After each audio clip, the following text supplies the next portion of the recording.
Hey guys, welcome back to my channel. I hope you all are doing well. For today's video, I wanted to share with you guys a tutorial on this look right here, which is the clean girl makeup look. Clean girl makeup look is really trending right now, and basically it's the chic and sleek elder sister of the no makeup look. It's very easy to do, looks gorgeous on the skin, and makes you look very put together. So yes, without any further ado, if you want to know how I got this look, then please keep on watching. Alrighty, I'm starting off with Colorbar Selfie Primer Oil. Now this is a very lightweight oil. It almost feels like a hybrid between water and oil. So it's great for all skin types, and I'm using this as my base today because I want my foundation to go on very smoothly and I want my skin to have that nice, almost bouncy effect to it. So what I'm going to do is I'm going to warm this up in between my hands. First, I'm making sure that it's nice and warm to go on my skin, and then I'm just going to pat it down on my face. I am not rubbing it vigorously, but just patting it down very, very gently to make sure it gets absorbed into my skin.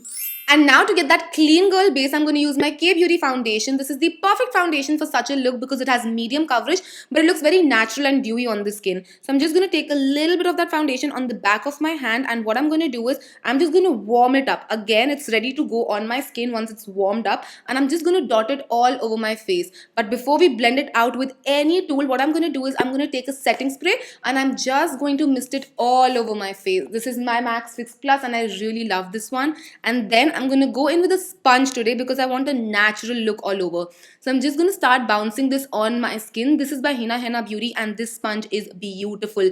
It literally is 4 times the size it was once it was dry, and it just blends everything so seamlessly, and you get so many options within just one sponge. You have a nice butt, but you also have a nice pointy tip. So I'm going to take a little bit more foundation that I already have on the back of my hand. I'm not taking excess foundation, and I'm just going to go all over my face just to get like a, I woke up like this, I'm naturally beautiful sort of a base, like nothing going on.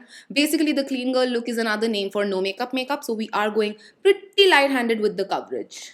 Moving on, I'm going to use a little bit of concealer. This is totally optional if you feel like you don't need one and you can just get away with like a medium coverage foundation or a tinted moisturizer, then that's also good to go. But I'm going to take my Pac Cover Concealer and I'm not going to use a lot of it, just a very little amount. So I'm just going to apply it in my inner corners where I have the darkest of my circles, and then on my outer corners just to lift my face up. And I'm not going back into the tube. I'm just using whatever's on my wand and applying a little bit of it to lift my face up.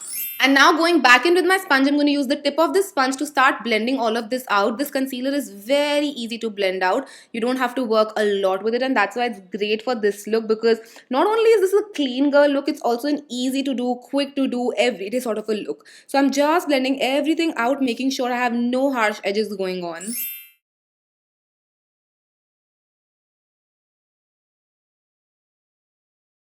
I'm not setting my face right now because we are going to be using more cream products, starting with Huda Beauty's Tantour. I love this bronzer so much and I have talked about it a lot of times. What I'm going to do today is I'm going to pick it up directly with the help of my sponge, and because I have a tip in the sponge, it's so easy to use. So I'm just taking a little bit of it on the tip of my sponge and I'm going to start applying it on the hollows of my cheeks, and I'm just going to push this product in to make sure it looks very natural and very seamless. And again, this product in itself, because it's so easy to blend, it looks gorgeous on the skin. So I'm not going for a very heavily bronzed or contoured look, but something very natural, very sun-kissed of sorts.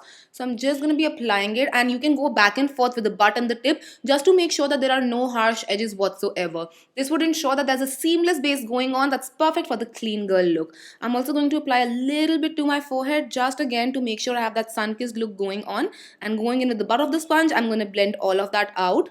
A little bit goes on my chin and my jawline just to make it a little bit more chiseled, and blending all of that out. And lastly, a little bit of this product would go on my nose. Now I'm not a strong nose contour person, so I'm just applying a little bit of this product on my nose just to get that sun-kissed look again. Now it's time to blush up my cheeks, so I'm going to use my Beauty Lip and Cheek Tint. I recently talked about this in one of my speed review videos, so I will leave a link for you guys up in the eye if you want to check that out. But I'm just going to apply a little bit of this on the apples of my cheeks where my cheeks are the fullest, and then I'm going to go back in with my sponge and I'm going to make sure it's nicely blended out. Now you can go as heavy or as light as you prefer with your blush. I'm going to go for like a medium-ish range, so not so heavy, not so light, So I'm just reapplying a little bit. Make sure you build up the intensity because it's easier to build up. It's always more difficult to tone it down. And with the sponge, it's very easy to blend all of this out. Alternatively, if you have a tint that's very hard to blend or leaves patches on the skin, what you can do is pick it up directly on the sponge and then pat it on your skin. You can also apply it on the back of your hand and then pick it up with your sponge. But doing this would ensure there is no patchiness going on the cheeks whatsoever. And now to bring some glow back to my skin, I'm going to use my PAC Strobing Cream in the shade Gold. It has a beautiful golden reflex to it and it looks gorgeous on the skin. So I'm going to pick up a little bit of that on the back of my hand. I'm going to first work it in with my fingers. So again, I'm just warming it up and then I'm going to pat it onto my skin where I want my skin to have a little bit of glow. So that's going to be the tops of my cheeks. So right here on the highest points of my cheekbones, and I'm going to push it towards my brows. And I'm picking up a very little amount. I'm not going for a highlight that's visible from outer space, but a highlight that looks more like I'm glowing from within. And then I'm going to go back in with my sponge and I'm going to blend this out for again it to look very natural. But of course, you can build it up if you want a higher intensity of the glow. I'm also going to apply it on the tip of my nose right here, on the bridge of my nose right here, just to push that up a little bit. And also on my cupid's bow. So again, very tiny amount of product. And I'm going to go back in with my sponge to ensure there is no harshness going on the skin at all. And now I'm going to use my sponge to pick up the remaining cream from the back of my hand very lightly. And I'm going to just apply it all over my face with a very light hand.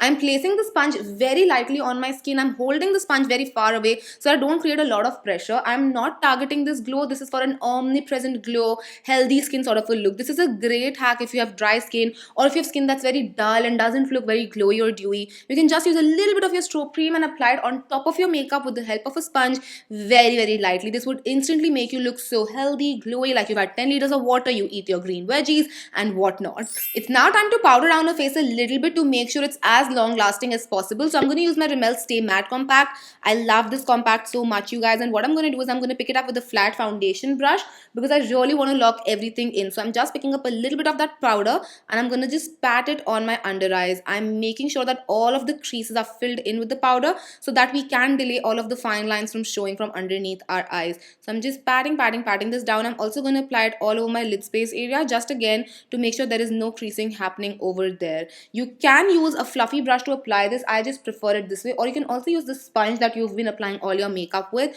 Both of those methods are okay. I just personally prefer doing this when I'm going for minimal makeup because it just ensures that my base just stays in place, because I see with a lot of dewy or glowy looks, your base tends to crease quicker as you're not setting it with powder. I'm also setting my area around the mouth because I tend to talk, express, and a lot of smile lines come through. So I'm just making sure that those are delayed too. I'm just pressing this powder in. I'm not dusting it like that. I'm pressing it in so that it's really locked in. For my brows, I'm going to go in with Fay Beauty's Brash in the shade Dark Brown, and I'm just going to use this one product to do my brows. I'm going to pull them up with the help of the brush. Now, I'm generally not the biggest fan of really fluffy or soap brows because they don't suit my face so much. I'm more of a defined softly person, but because this look has that vibe, that aesthetic of, fluffy brows, we are just going to be pushing these up, and this is a really great brow product. This makes sure your brows stay in place all day long. I'm going to go back in with my powder just a tiny bit, and what I'm going to do is I'm going to clean my underbrow area because this is a clean girl look. You want to ensure that the under part of your brows look nice and sharp and not messy. This brow product does have a tendency to get a little bit messy, so no matter how much I like it, I do have to clean up once I'm done using it. So I'm just cleaning it up to ensure that my underbrow area looks sharp and nice. Moving on to the eyes, there's not a lot that you want to do. You want to keep it simple, clean and fresh. So I'm going to go back in with my Tantour. You can use whatever bronzer you are using and pick it up with a tiny pencil brush, the tiniest of the pencil brush, and then just apply it on your lash line. This would just give an added definition to your eyes without it being too heavy or like over the top. Then you just blend it out a little bit, just the tiniest bit. This would give your eyes the most basic shadow and basic lining effect, and it just looks so nice, so chic and so natural. Now you can create a lifted effect right now with the help of this bronzer. So you can just apply a little bit of the bronzer right here and pull this up, and again just make sure you blend it out very seamlessly so it feels like your eyes are naturally lifted up. You can see there's a huge difference between these two eyes. So if you want to lift up your eyes a little bit, just add a nice faux wing and blend it out seamlessly into your skin. It's now time to make your lashes look wava voom. So I'm going to use my Mars mascara and I'm going to really coat my top and bottom lashes. We are going to be skipping falsies, so this is a really crucial step. You want to ensure that you really get to the base of your lashes and make sure you use a mascara that you really like, that that adds a lot of length and volume and all of that to your lashes, just wiggle your mascara through your lashes, and you want to make sure that you are pulling it straight up when you are doing the centers of the lash, and once you are doing the outer corners, just make sure you are following the arch of your eyebrow like that. Now, even though this mascara is pretty bomb, to ensure there is no clumpiness going on the lashes, go in with a clean spoolie and just run it through your lashes once your mascara has dried down. You don't want to do it once your mascara is wet, but once it's dried down, because that would just get rid of extra flakiness from your lashes. If you do it once it's wet, it's just going to transfer and get everywhere. So just make sure your mascara has dried down and spoolie it out. And now for the lips, this look requires juicy, plump, full, my lips but better sort of a look. So I'm going to start off with my lip liner. This is Soar by MAC, and I'm just going to line and fill in my lips with this to ensure we have a clean line going on. Soar undoubtedly is a beautiful color, but make sure you go for a shade that is your lips but better sort of a color. And now to add some juiciness to my lips, I'm going to go in with SimplyNam's lip oil in the shade Golden Hour. This is a tinted lip oil and it looks gorgeous on the lips. You can use it by itself as well. You don't need to line your lips previously, but I love to layer it on top of Soar because it just adds a lot of dimension to the look. And yes, with that we finished this clean girl makeup look. I hope you guys enjoyed this, and if you did, then don't forget to comment and subscribe. It would mean the absolute world to me. I'll see you guys next time. Till then, take care. I love you all so much. Mwah. Bye.